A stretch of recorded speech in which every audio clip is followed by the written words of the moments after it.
satisfying.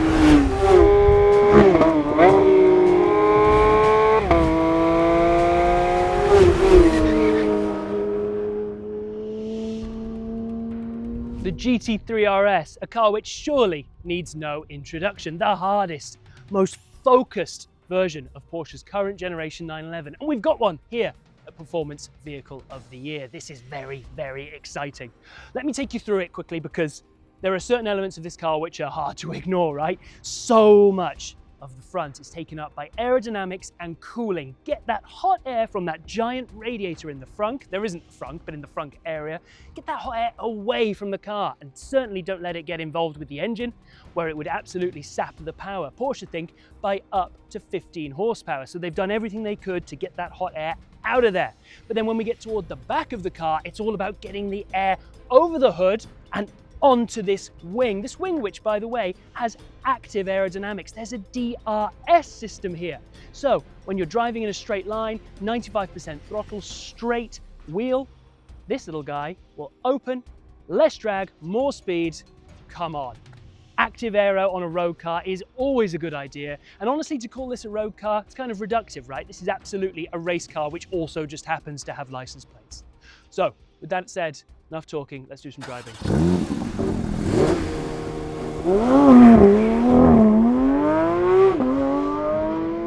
Winding out onto the track here in the GT3 RS. Wow, you look behind you, all you can see is wing.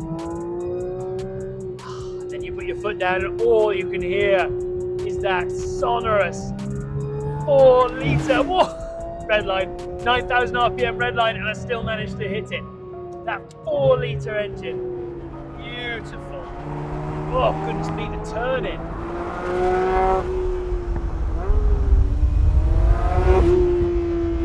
So yes, as I said, a lot of that stuff at the front end is all about deflecting the air away from that front end, getting the hot air out of that ginormous radiator and away from the engine. There's a lot of aero going on there too. All those little strakes, they're adding to the front end downforce, which in a rear engine car is of course of paramount importance. But it doesn't just stop there at this beautiful sheet metal and carbon fiber masterpiece. Even things like the suspension elements are adding to the front downforce.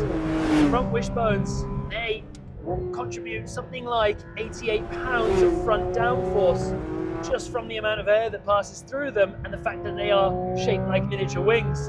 That's F1 tech in a road car. Pretty cool. And then of course, speaking of F1 tech, we've got the DRS, which will open automatically. You can also open it manually with a little button here. The wing really is an incredible piece of engineering. At 177 miles per hour, it's generating 1,896 pounds of downforce. I mean, this thing only weighs 3,200 pounds, so that's like having another half a car over the rear axle. It's honestly incredible. Even being rear-engined, even being rear-wheel drive, the amount of tuck-in from the front end is spectacular. The steering and suspension work in harmony. The brakes. This, of course, has those optional carbon ceramics. They're another 10 grand, but pretty sure they're worth every penny.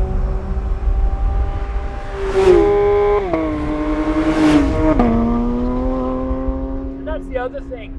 And I know I'm about to sound a little bit silly here, but I do think this car, if you can get your hands on one, represents excellent value for money. It starts at $244,000. This one we're driving, which as I said has the carbon ceramics, has a few other options, has the Weissach package, which is another $33,000 and includes a load of nice little carbon fiber bits, different interior details, and a weight reduction of 33 pounds. That's $1,000 per pound per my maths.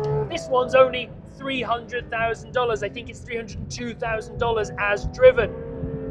And And when you consider that this car is displaying technology and posting times not dissimilar to cars like the McLaren Senna, the Aston Martin Valkyrie, those cars cost 800,000, 900,000, a million, $1.2 million. And so this thing at 300 grand, incredible. And it's arguably more daily drivable than those cars. Wow, run out of superlatives. I'm just saying wow a lot.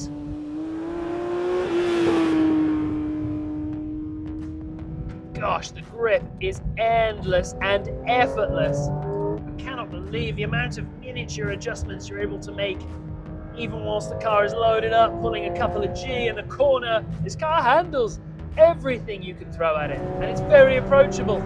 It's not all that intimidating to drive despite its ferocious looks and its reputation as a track weapon.